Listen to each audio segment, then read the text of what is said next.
राधे राधे दोस्तों, इस कहानी में हम लोग ये जानेंगे कि कैसे हमारे कर्म दूसरों के साथ लगते हैं और वो आदमी जिसके बारे में हम जैसा विचार करते हैं सामने वाला भी वैसे सोचता है। एक राजा हाथी पर बैठकर अपने राज्य का भ्रमण कर रहा था। अचानक वह एक दुकान के सामने रुका और अपने मंत्री से कहा, मुझे नहीं पता क्यों, पर मैं इस दुकान के स्वामी को फांसी देना चाहता हूँ। यह सुनकर मंत्री को बहुत दुख हुआ, लेकिन जब तक वह राजा से कोई कारण पूछता तब तक राजा आगे बढ़ गया।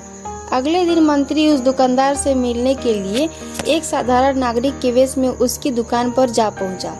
उसने दुकानदार से ऐसे ही पूछ लिया कि उसका व्यापार कैसा चल रहा है। दुकानदार चंदन की लकड़ी बेचता था। उसने बहुत दुखी होकर बताया कि मुश्किल से ही उसे कोई ग्राहक मिलता है। लोग उसकी दुकान पर आते हैं, चंदन सूंघते हैं और चले जाते हैं। वे चंदन की गुणवत्ता की प्रशंसा भी करते हैं, पर खरीदते कुछ नहीं। अब उसकी आशा केवल इस बात पर टिकी है कि राजा जल्दी ही मर जाएगा। उसकी अंत्येष्टि के लिए बड़ी मात्रा में चंदन की लकड़ी खरीदी जाएगी। वह आसपास अकेले चंदन की लकड़ी का दुकानदार था, इसीलिए उसे पक्का विश्वास था कि राजा के मरने पर उसके दिन बदलेंगे। अब मंत्री की समझ में आ गया कि राजा उसकी दुकान के सामने क्यों रुका था और क्यों दुकानदार को मार डालने की इच्छा व्यक्त की थी। शायद दुकानदार के नकारात्मक विचारों की तरंगों ने राजा पर वैसा प्रभाव डाला था, जिसने उसके बदले में दुकानदार के प्रति अपने अंदर उसी तरह के नकारात्मक विचारों का अनुभव किया। बुद्धिमान मंत्री ने इस विषय पर कुछ क्षण तक विचार किया। फिर उसने अपनी पहचान और पिछले दिन की घटना बताए बिना कुछ चंदन की लकड़ी खरीदने की इच्छा व्यक्त की। दुकानदार बहुत खुश हुआ। उसने चंदन को अच्छी तरह कागज में लपेटकर मंत्री को दे दिया। जब मंत्री महल में लौटा तो वह सीधा दरबार में गया जहां राजा बैठा हुआ था और सूचना दी कि चंदन की लकड़ी के दुकानदार ने उसे भेंट भेजी है।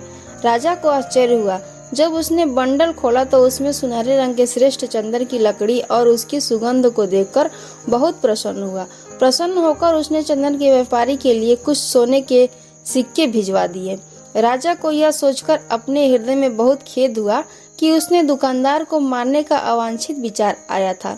जब दुकानदार को राजा के से सोने के सिक्के प्राप्त हुए तो वह भी आश्चर्यचकित हो गया। वह राजा के गुण गाने लगा, जिसने सोने के सिक्के बेचकर उसे गरीबी के अभिशाप से बचा लिया। कुछ समय बाद उसे अपने उन कलुषित विचारों की याद आई जो वह राजा के प्रति सोचा करता था। उसने अपने व्यक्तिगत स्वार्थ के लिए ऐसे नकारात्मक विचार करने पर बहुत पश्चाताप हुआ। अर्थात यदि हम दूसरे व्यक्तियों के प्रति अच्छे और दयालु विचार रखेंगे तो वे सकारात्मक विचार हमारे पास अनुकूल रूप में ही लौटेंगे। यदि हम बुरे विचारों को पालेंगे तो वे विचार हमारे उसी रूप में लौटेंगे। आया समझ अब की कर्म क्या है? हमारे शब्द, हमारे कार्य, हमारी भावनाएं, हमारी गतिविधियां आदि, मतलब हमारे विचार ही हमारे कर्म हैं। ऐसे ही और प्रेरणादायक कहानी के लिए हमारे वीडियो को लाइक करें और मेरे चैनल को सब्सक्राइब करें। जय श्री राम।